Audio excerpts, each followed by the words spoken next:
Occasionally, bank robbers will do extraordinary things to get cash or valuables, but there have been heists throughout history that are simply unbelievable.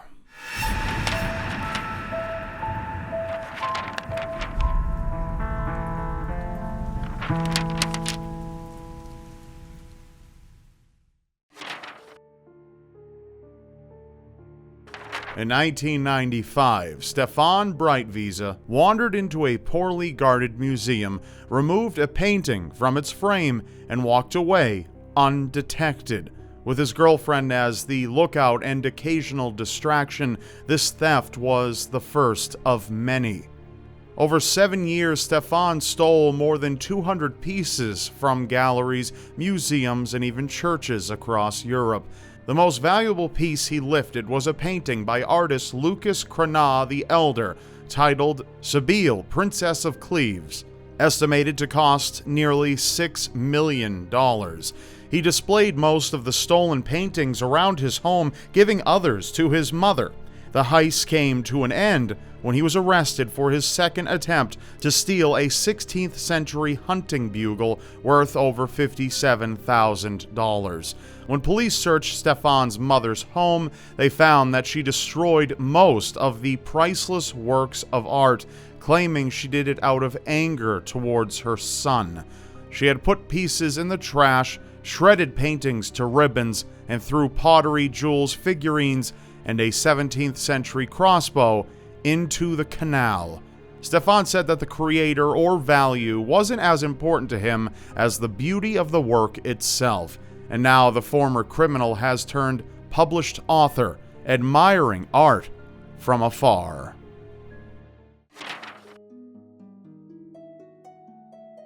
Joshua Tell Warner was a rookie on The Wizard, a fishing boat featured on the popular show Deadliest Catch. After only a few weeks, Joshua realized he'd made a colossal mistake, and he quit. 2 years before becoming a greenhorn on The Wizard, Warner robbed a Washington Mutual in Eugene, Oregon, and got away with it. Shortly after retiring from stardom, he robbed another bank, the Pacific Continental, on 2 separate occasions in 2009. However, after appearing on national television, calls started coming in. People recognized Warner.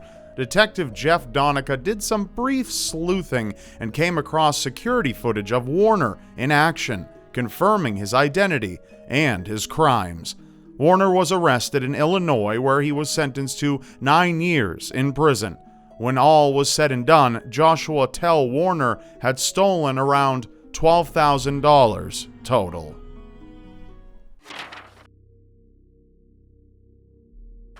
George Leonidas Leslie was one of the greatest bank robbers New York City had ever seen, but his talent ultimately caused his downfall. Western George, as he was known, was a highly skilled bank robber, utilizing various tactics and meticulous planning, only going forward if everything was exactly right. Once he set his sights on an institution, George either became an official patron or got his accomplices hired there in order to scope the place out and learn its setup and security routine. He also practiced on his collection of vaults for days until he mastered the break-in without a combination. Using his architectural background, he constructed replica rooms of the robbery sites to practice his plans. On the side, Western George lent his expertise to other criminals for a hefty penny. But whether it was this or the possible affair he had with one of his groupmates' wives, bad blood brewed between them. One night, just before they executed a fully planned, monumental heist, George was shot and killed.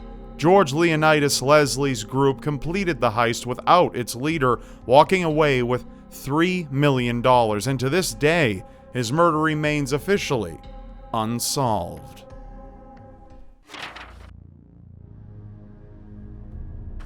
Early in the morning on March 18, 1990, two Boston policemen approached the Isabella Stewart Gardner Museum, stating they were investigating a disturbance. After stepping away from the only alarm button, the security guards discovered the men weren't who they said they were. The thieves cuffed the security guards and put them in the basement while they went about their business. Taking only one painting from the first floor and the rest from the second, the fake cops stole 13 works of art, including famed Rembrandt painting, The Storm on the Sea of Galilee. As fast as they showed up, they vanished, artwork in tow. There are many theories as to who was behind the faux badges and where the paintings and artifacts ended up. Some suspects include a mobster, a Hollywood screenwriter, and even one of the security guards themselves. The museum's motion sensors recorded the footsteps of the security guard, which showed he was the only one to set foot in the first floor room where the painting was taken, although he maintains to this day that he had nothing to do with the heist.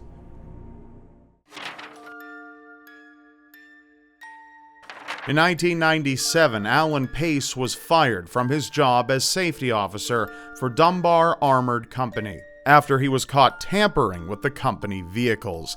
The next day, he and 5 friends robbed the armored truck depot. While an employee for Dunbar, Pace decided that all the cash was just too enticing to let slip away. He took notes on security guards' shift changes and lunch breaks, photographed the building, and timed the security cameras. Then he supplied his accomplices with a floor plan on how to get into the vault. The men set up a party as an alibi and slipped out unnoticed to complete the heist. After subduing the officers, they grabbed as many bags as they could and filled the U-Haul they'd rented the day before. After the robbery, the men slipped back into the party and started planning how to liquidate the cash as fast as possible. They purchased properties and cars, laundered over $100,000, and gambled away the money. A taillight from the rented U-Haul was found at the scene of the crime, leading to their arrest a few years later. The leader of the thieves was sentenced to 24 years in prison, while his right-hand man received 17.5 years, and all the others received between 8 and 9.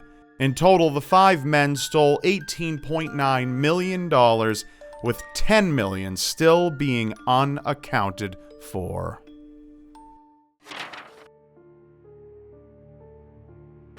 "46 years ago, 4 men devised a master plan to rob Lloyds Bank in London. They rented a leather shop 2 doors down and got to work. They planned to dig a tunnel from the basement of the leather shop, called La Sac, to the vault in Lloyds Bank. Eventually, they accomplished their goal using dynamite to blast their way into the vault. Around $19 million in cash, $21 million in today's money, and valuables from over 260 safe deposit boxes were stolen that night. But the thieves had made incriminating mistakes.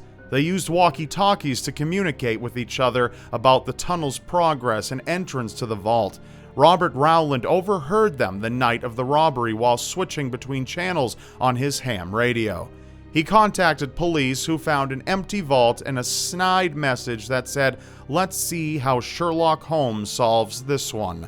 Authorities eventually captured the men after realizing one of the criminals used his real name to rent out the leather shop. There are several conspiracies surrounding the purpose of this heist. Some think it was a cover to retrieve suggestive pictures of British royalty. This and many other theories remain unproven to this day.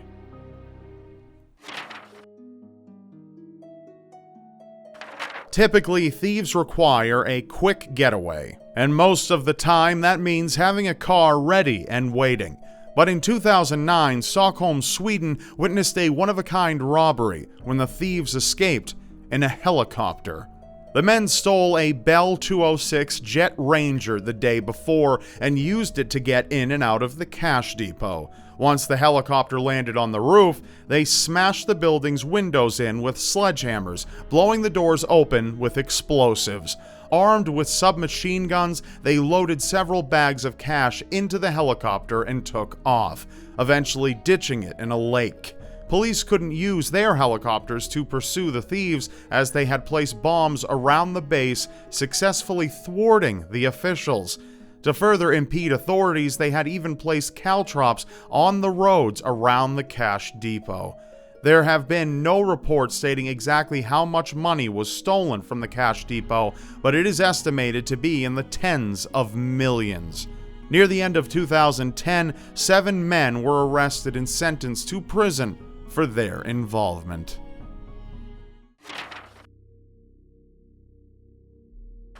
The day before the US was to bomb Iraq, Saddam Hussein made many preparations, including sending his son to rob the central bank of Iraq. Qusay Hussein produced a handwritten note from his father demanding $1 billion be handed over to him and his accomplices.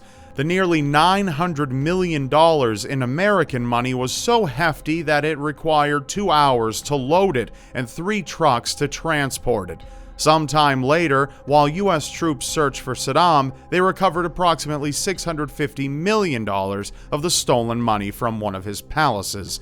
The remaining $350 million has yet to be found. It is rumored the money was stolen to finance the disappearance of the remaining members of Hussein's government, to salvage what authority he could once the U.S. moved out.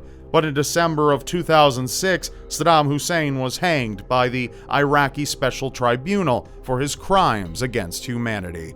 Saddam Hussein's son, Qusay Hussein, died while in a firefight with U.S. troops.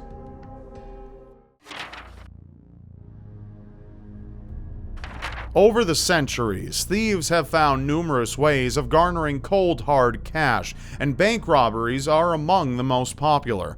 However, this theft was a little more unorthodox than the rest. Early October of 2013, a technical support agent received a message in a chat window from someone claiming to be the CEO and founder of the Canadian company Granite Networks.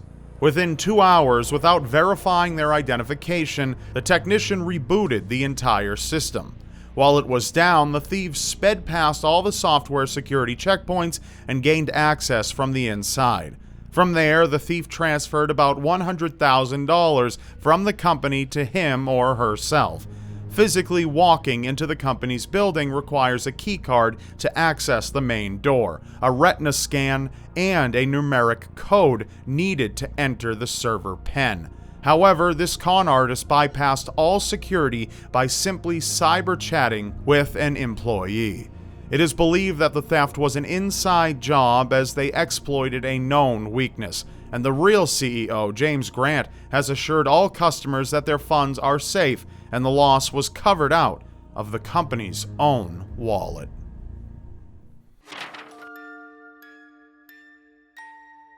Leonardo Notarbartolo and his friends, the Monster, the Genius, and the King of Keys, proceeded to the Antwerp World Diamond Center.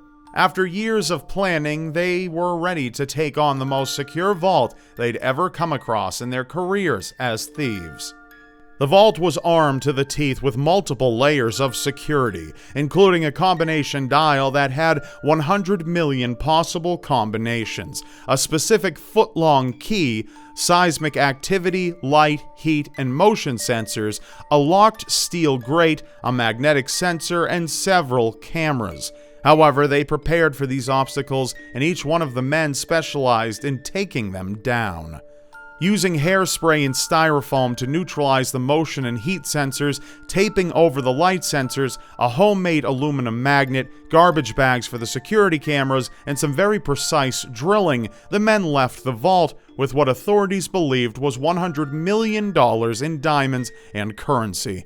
After the heist, Leonardo's friend had a panic attack and tossed the garbage bag full of evidence onto the property of a man who regularly patrolled it for litter. Leonardo forced his friend back in the car and they drove away, assuming no one would ever stumble upon the incriminating materials. The police pinned the robbery on Leonardo after confirming the evidence belonged to him and his comrades. He was sentenced to 10 years in prison and has kept his lips sealed on the exact location of the diamonds.